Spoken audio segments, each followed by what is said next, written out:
Greetings, this is Paul the Poke from PaulthePoke.com. Welcome to 2025 and This Week in Prophecy. It's been kind of quiet the last couple of weeks over the holidays. This popped up. Ben Gurion Canal project for the Israelis, and also the China social credit score. So, scripture reference out of Deuteronomy 34, verse 3, and the Negev and the territory in the valley of Jericho, the city of palm trees as far as Zoar. Negev is Hebrew for the direction of south. And so in today's world, the Negev is a desert region in the southern part of Israel. So we're going to go to Sputnik. See what the Russians have to say about this. Now, they are drawing the conclusion of the war in Gaza and Israel's plan for a mega canal. Now, I don't know that Gaza has anything to do with it, but that's what they're going to tell us. And so they say the 15-month-old war in Gaza isn't just an existential struggle between Israel and the Palestinians, but a global geo-economic war between the U.S. and its adversaries, especially China. See how Israel's ambitious Ben Gurion Canal project plays into things in our thread. Okay, so take this with a grain of salt. This is how they see the world, the Russians. Conceived in '63 amid raging tensions between U.S.-aligned Israel and Soviet-backed Egypt, the Ben Gurion Canal concept envisions a 260 to 300 kilometer long artificial waterway through the Negev Desert, linking the Mediterranean to the Gulf of Aqaba and the Red Sea. An array of maps of the canal's proposed route are available, including versions running adjacent to or through the northern or even central Gaza. Now, I've yet to see one that goes through Gaza. They always go north of Gaza. It's like, why would you, if you're Israel, why would you want to put that there? Why would you want to, that just would complicate things further. But anyway, the project envisions 2 lanes, each 50 meters deep and 200 meters wide, to accommodate massive ships. The Suez, by comparison, has 1 lane, meaning costly delays if jammed, and that happened, about 4 years ago. This Ever Given container ship stranded $9.6 billion in cargo for 6 days, and plus that created a logjam of things, other ships that couldn't get through. And this is the most. This has been the design I've seen the most of right here. In through the Gulf of Aqaba, Eilat, up the Jordan River, and then snaking through the mountains to the Mediterranean Sea. So, now one of the ideas was to take 520 2-megaton nukes, blow stuff up, and then dig a big hole, a canal through there. That's just silly. They're not going to do that. You'd have nothing but nuclear waste all over the place. It wouldn't do any good. Anyway, project would have cost $5 billion in today's money, compared to today $55 to $100 billion price tag using conventional construction methods. Security headaches also plague the idea, with the Houthis providing the skilled use of a handful of drones and missiles. Well, I bet they get that under control at some point. Things are getting ready to change here in about 2 weeks.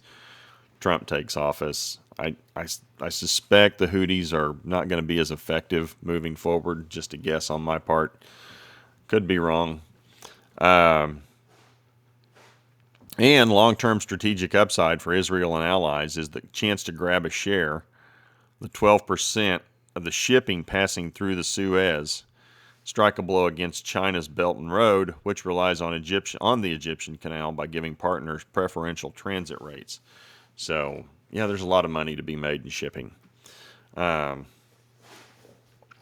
Ben Gurion Canal blueprint is one of several important but seldom talked about geo-economic factors helping to explain the carnage in Gaza. I don't buy that. Might buy some of this, especially when it comes to liquefied natural gas. Israeli interest in tapping the massive natural gas resources found off the Gaza coast. I don't know if they're interested in theirs.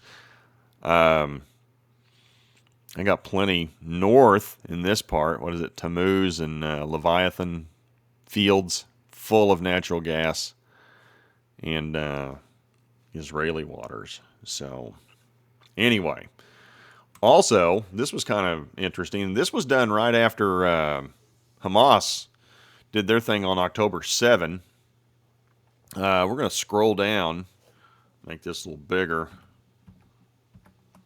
so I can see it. And again, they talk about energy reserves, $644 billion in energy reserves that is suspected out there. Now, there's just luck on Israel's part. Israel claimed most of the newly confirmed gas reserves lie within Israeli territory, which sparked the contrary claims by and increasing tensions with Lebanon, Syria, and Cyprus, and the Palestinians. Based on 2010 U.S. Geological Survey, the oil and gas in the Levant Basin amounted to 122 trillion cubic feet of natural gas and 1.7 billion barrels of recoverable oil. And again, that's off the coast in the Med of Israel. And then here they talk about the Ben Gurion Canal. April 2021, Israel announced that work on the Ben Gurion Canal would begin by summer. Expected to take 5 years and employ 300,000 engineers and technicians. Costs at 16 to 55 billion. Canal's expected to generate over 6 billion in annual income. So depending on, the actual cost, this thing could pay for itself within 3 years. 3 to 8 years would be a pretty fair statement for it to pay for itself. So something to keep an eye on. Probably going to be hearing more about this. I also suspect, 2 weeks from now, the Abraham Accords going to have a rebirth. Probably going to start with the Saudis and normalizing relations with Israel. A guess and conjecture on my part. We'll see what happens. And that's the thing, too. Scripture tells us when they start discussing peace and safety, that's the time when you need to, look up. Your redemption draws near. It's not when they're fighting. It's when things appear to be going in the right direction. So, just saying.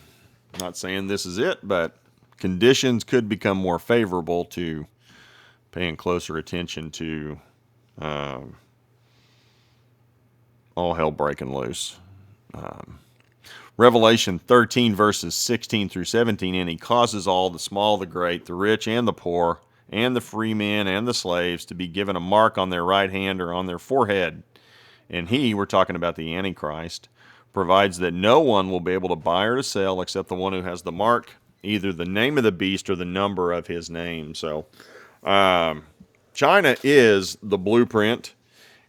In this case, it's an electronic mark with your cell phone. And the Chinese populace is effectively living Revelation 13. This is from Twitter, from X. China, a single social media post that deemed disinformation by government can cost you 50 social credit points, leading to arrest and blacklisting.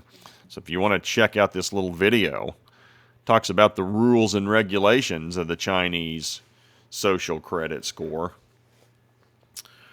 Can affect your ability to get on the internet, how fast you get your internet, children's access to education, what kind of food you can or cannot buy. And they are meddling in all aspects of life. And I mean, they have the rules posted publicly. Debits, credits to your social credit score. Determining, I chuckle, but it's coming to the planet. Some people are already living this in China as deemed by a centralized authority. And there's one coming. He's going to really wield some power. Still waiting on that 10-nation federation. Can't believe we haven't seen that yet. That's kind of a bit surprising. But in all due time, it'll all be revealed. So, at any rate, want to welcome everybody to 2025. Not expecting a whole lot of prophetic types of things until Trump takes office. Now, this was of note this morning. Trudeau resigned as Prime Minister of Canada. So, that's headlines. January 6, 2025. So, anything happens, we'll post about it. But appreciate you all following along. Welcome to 2025. Off to an interesting start with a couple of suspicious activities in Vegas and New Orleans as well. So appreciate you guys following along. Take it easy. Have a good one. Later. Bye.